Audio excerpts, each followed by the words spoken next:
This is The View's worst statements of 2023. Many of you wonder why I do The View. It is what America is being exposed to by mainstream media. And part of my job is to tear down lies. And it's especially fun to tear down their lives. Welcome to Doug in Exile. I'm Doug TenNapel. This is where the happy patriots are. Now let's go to the ball of hate, the blind leading the blind, the five witches on The View. Occur in the first trimester. And I tend to think when people say, well, it's God's will, it's a miracle, it's life. If it's God's will on the way in, it should be God's will on the way out too. That brings into question, are you taking heart attack medication? This is sicko. She's comparing the you-know-what anti-life performance with taking heart attack medication. One form of taking medicine is to preserve your life, and I'll let you figure out the reciprocal of that on the other procedure. Are you treating your cancer? Are you dying when he said you should? Because if we're going to argue about life in, let's be honest about life out. Don't go to the hospital if you're hurting because it was God's will. Like, I don't like the inconsistencies and the hypocrisy when people weaponize religion on this issue. She is weaponizing religion right now, and she is a hypocrite because she also prays.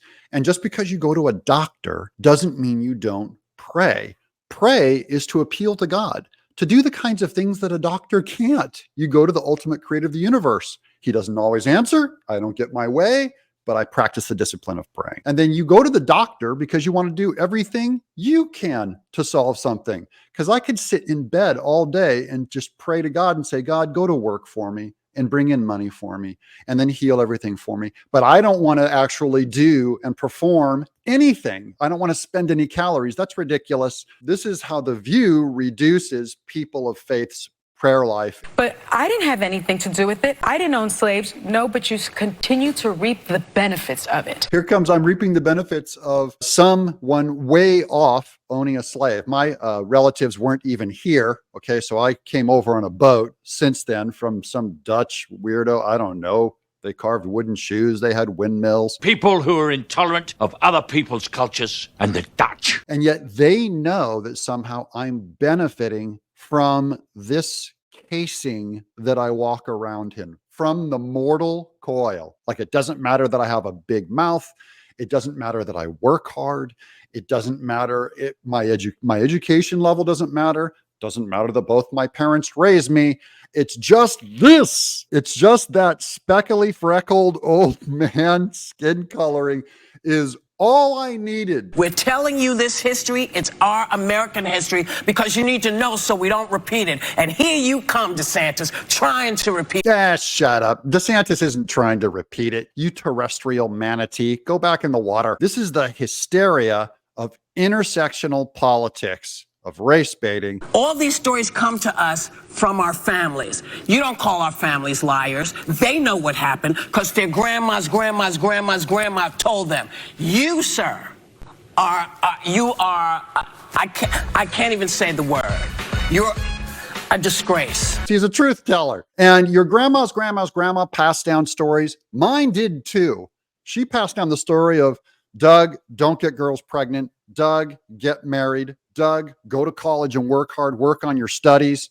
Doug, be a workaholic, have a good work ethic, always deliver more than you're paid for. That's what my grandma taught me. Now listen to Joy Behar just dismiss and destroy Tim Scott because he's a black conservative. Suddenly all the black victimhood vanishes when it comes to a Republican. Isn't he Professor Positive? Yes. Unlike Trump, everything's bad. There's doomsday. He's more in the Reagan-esque morning in America. Things are fabulous. They're angry that Tim Scott, and I've heard him, he does not deny that racism is crippling in America. He just says this is still the greatest country in the world. As you can see, people lined up at our border by the millions to come in. Why would they come into a place that hates their skin color? Of course not. Bottom line is, Tim Scott is optimistic and bright, and Joy Behar is, again, an old white woman, is furious, just furious at him and destroys him, probably because he's black. And he's one of these guys who, he's like Clarence Thomas, black Republican who believes in pulling yourself by your bootstraps. He's just like Clarence Thomas, the kind of guys that pull up their boot, that are hardworking. They didn't invent that, by the way. That's Booker T. Washington. So when Whoopi says, you can't deny my history, well, you can't deny Booker T. Washington, who was a freed slave and got himself an education and told blacks to pull themselves up by their own bootstraps instead of claiming victimhood, because victimhood destroys not only blacks, victimhood destroys whites. Look at all the white kids that can't finish college and are in therapy, high suicide rates, on antidepressants. That's not a race thing. It's human nature. And Booker T. Washington had something to say a lot wiser than Joy. Rather than, to me, understanding the systemic racism that African Americans face in this country and other minorities. He doesn't get it, neither does Clarence. She thinks that Clarence Thomas and Tim Scott don't understand about racism in America.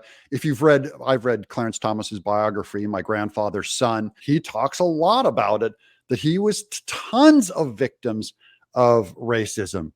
Even by fellow blacks who said he was very, very, very dark compared to them. So she doesn't know what she's talking about. This is just evil politics by The View. And I have to call it out because that's my job. Hope you'll subscribe. I'm Doug in Exile.